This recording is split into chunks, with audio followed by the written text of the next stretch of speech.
For those who don't know you, they are definitely bound to know you. Burna Boy's music has been blowing up. BET's Best International Act. Congratulations on that.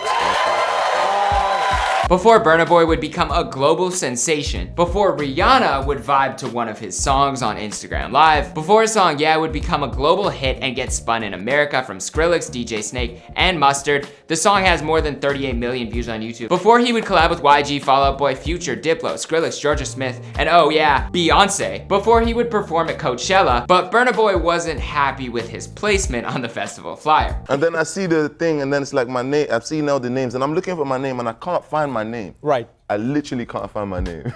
Before he would win the award for Best International Act at the 2019 BET Awards, his mother accepted the award for him and gave a moving speech. Every black person should please remember that you were Africans before you became anything else.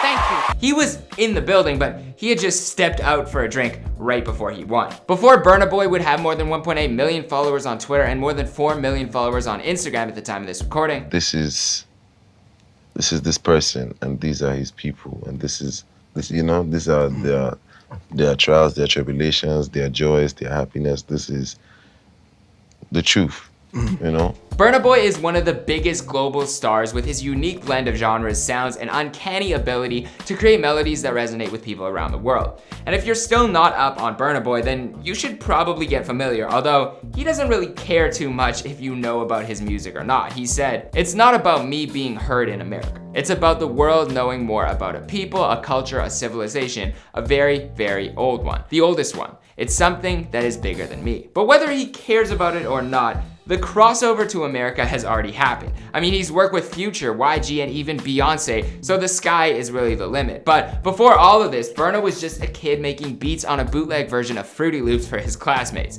This is the story of Burna Boy. What's going on, good people in the comment section? I hope you're having one heck of a day. My name is Jeremy Heck, and I'll be your host today, taking you through the life and career of Burna Boy prior to fame. If you're new here, I'm the LA host for this channel, and if you are familiar, then shout out to my toilet gang, which is basically anyone who's watching on the toilet right now. So you can join the gang with nothing other than sitting on a toilet seat. I've recently covered other artists for the channel, including Playboi Carti and Stunna for Vegas recently. I think I said recently twice, but it's okay. So let us know in the comments down below who you want us to cover next. But before we start, I've got a trivia question for you. Where is the one place in the world that Burna Boy feels completely at peace? All right, I'll let you know at the end of the video. Let's get into the show.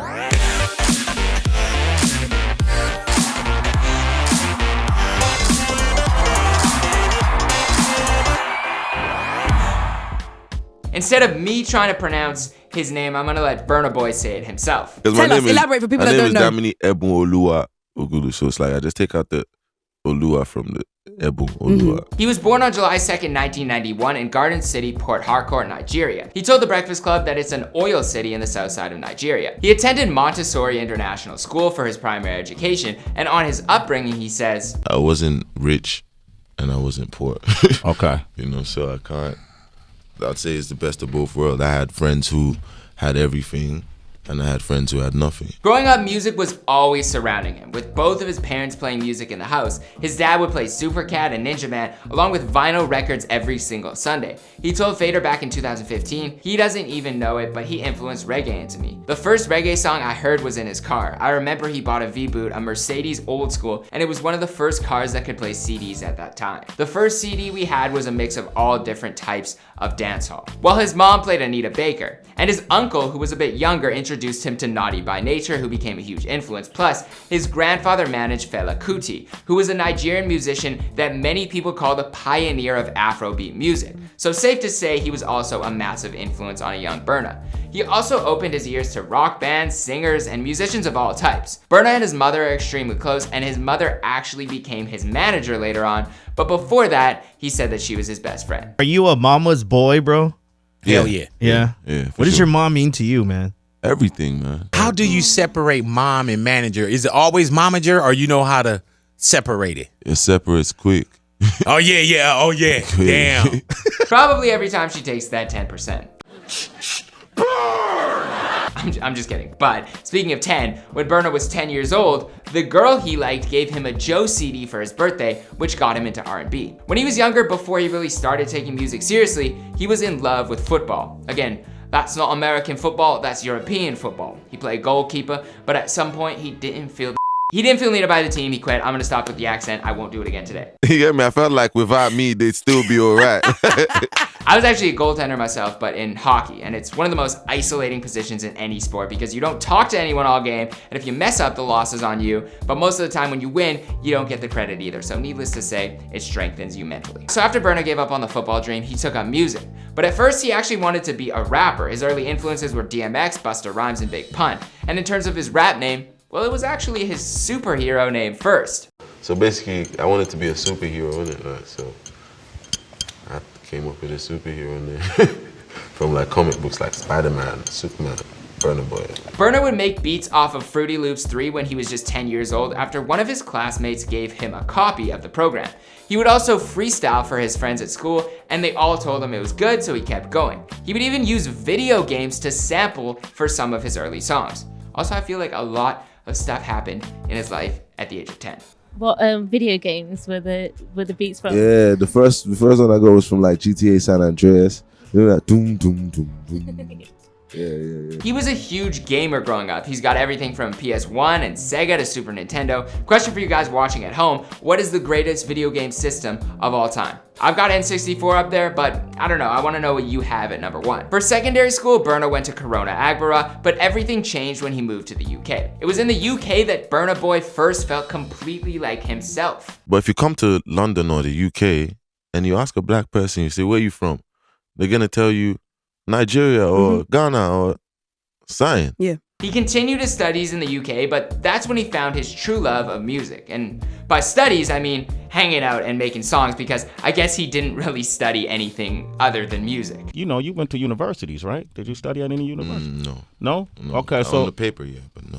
Technically, he was registered to the school, but he quickly dropped out and moved back to Nigeria from London after 2 years. This was in December of 2010, and that's also when he began to really pursue his dream heavily. The first tattoo that Burna Boy got was a song that helped him out of a dark place. Burna Boy moved to the southern coast of Nigeria after one of his acquaintances named L.I.F.E had some studio space that he could use. But it was in Nigeria that Burna found his sound. And like he says, truth always comes back and always finds a way of circling.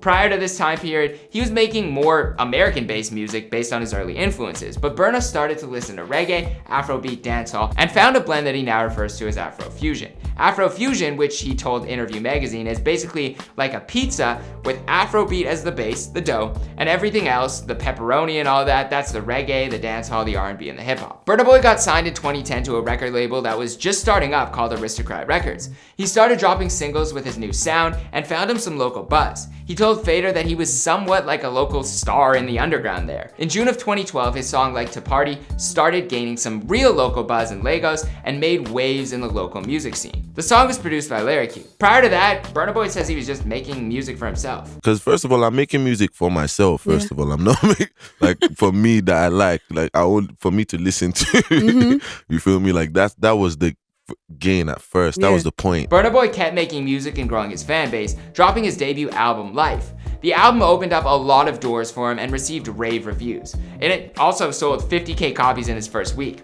In 2014, it was the first time that he realized that he had really made it. That's the first time like I did a show in a stadium in the eastern part of Nigeria where it's like they only like their own people type shit. So like if you've crossed over there, then like it's a big deal. It was probably around the time that he was on a boat thing with some girl. And this must have been 2014, right? I went on this boat thing in Cape Town with some girl. And they saw Trevor Noah, and the girl he was with wanted to go take a picture with him.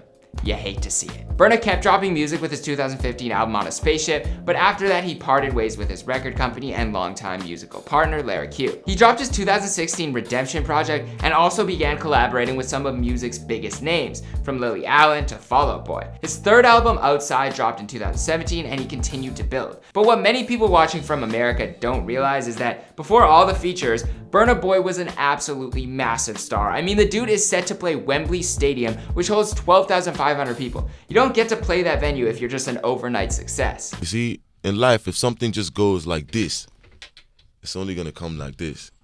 You get me? But if it goes like this, and like this, and like this, and like this, and like this, then if it's his choice if it wants to come one step down or go back up.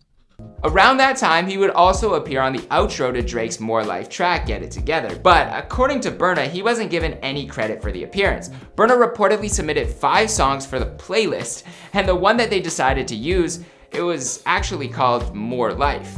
He said, they told me they had picked it, but when the song came out, it was chopped. Drake!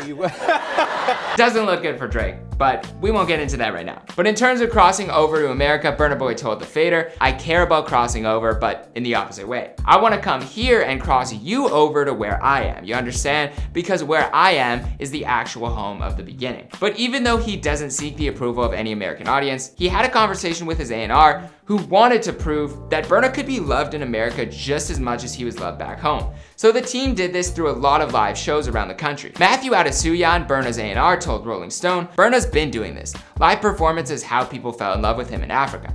His collaboration with UK artist Dave on the song Location peaked at number 6 on the UK charts, and shortly afterwards, Burna won Best International Act at the BET Awards. His next album, African Giant, ironically featured some of the biggest acts in America, like YG, Jeremiah, Future, and Georgia Smith. He said, I don't plan stuff. I don't believe in planning. I just believe in doing your best at what you do best at all times, and everything else is everything else. Everything else is a plus. And for the new Lion King soundtrack, Burna Boy got a call from Beyonce. Well, technically his mom got to talk to Beyonce first, but then she passed the phone over to Burna. The only place that Burna Boy feels genuine peace is in Ghana. Why Ghana? Cause like that's the only place I have like actual genuine peace, man. Okay. You get me? It's like when you go to like Labadi Beach and then you're looking in the water, man. And then like you see there's this line at the end where it's like it separates the sky from the water. Mm-hmm. I feel like that's where God lives. And there you have the answer to the question from the beginning of the video. But as for the rest of the story, well, we'll have to wait and see because this is before they were famous. As always, I'm Jeremy Hecht. Thank you guys for watching. I really appreciate it. If you want to give me a follow on Instagram and talk to me there, let me know who to follow. Whatever, hit me there. And if nobody's told you yet today, I love you. Have a good day. Dream good, live better. Subscribe to the channel. See you in the next video. Peace.